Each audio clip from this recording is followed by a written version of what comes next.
अमरावती विधान परिषद निवडणुकीतून मविया उमेदवार हर्षजित देशमुख प्रक्रियेतून गायब प्रकरण आणि हर्षजित देशमुख यांच्याशी 4 ते 5 दिवसांपासून आमचा संपर्कच नाही। काँग्रेसचे जिल्हाध्यक्ष बबलू देशमुख यांची खळबळजनक माहिती आहे। या संदर्भात जिल्हाध्यक्ष देशमुख यांच्याशी संवाद साधले आपले प्रतिनिधी सूरज दहाट यांनी। माझ्यासोबत बोलण्यासाठी काँग्रेसचे जिल्हाध्यक्ष बबलू देशमुख आहे। तर सांगा, तुमचे उमेदवार अनेक दिवसापासून गायब असल्याचं बोललं जातं, तसं चर्चा आहे। नेमका किती दिवसापासून गायब आहे आणि काय सांगणार? आम्ही दौऱ्यावर असताना अंजनगाव वगैरे अचलपूर चिखलदरा हे सर्व दौरे करत असताना अचानक आम्ही सर्व आमच्या घरी निघालो आणि तो अचानक नागपूरला गेला आणि 4-5 दिवस झाले त्याचं माझ्याशी काही बोलणं नाही।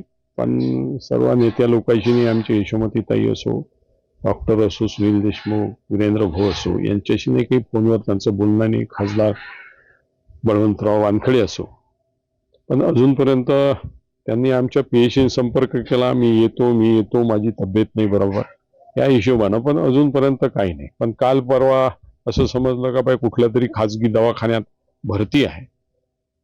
तर काय त्याचा काय आहे काय नाही हे त्याला बोलल्यानंतरच समजेल। पण किती दिवसापासून ते अमरावती जिल्ह्यामध्ये आले, तुमच्याकडे काय माहिती आहे? नाही, 4 ते 5 दिवस झाले। जसा अंजनगाव वगैरेचा दौरा झाला तिथं मला वाटतं सरळ तो नागपूरला गेला आणि आम्ही सरळ अमरावतीला आलो सर्वजण। पण मग तिथे नागपूरला गेल्यानंतर त्याच्यानंतर माझ्याशी त्याचा कॉन्टॅक्ट नाही आणि मला वाटतं बाकीच्या नेत्याशीही त्याचा कॉन्टॅक्ट। सर्व बसून आम्ही नेते लोक जिल्ह्यातले ठरवू आणि तो निर्णय वर कळू आणि वरच्यांचा जो निर्णय राहील त्याला आम्ही म्हणू। सर्व नेते एकत्र बसू आणि त्यावर निर्णय घेऊ आणि लवकरच आपल्याला कळवू, अशी देखील माहिती आहे काँग्रेसचे जिल्हाध्यक्ष जे आहे बबलू देशमुख यांनी दिलेली आहे। सूरज दहाट, लोकशाही मराठी, अमरावती।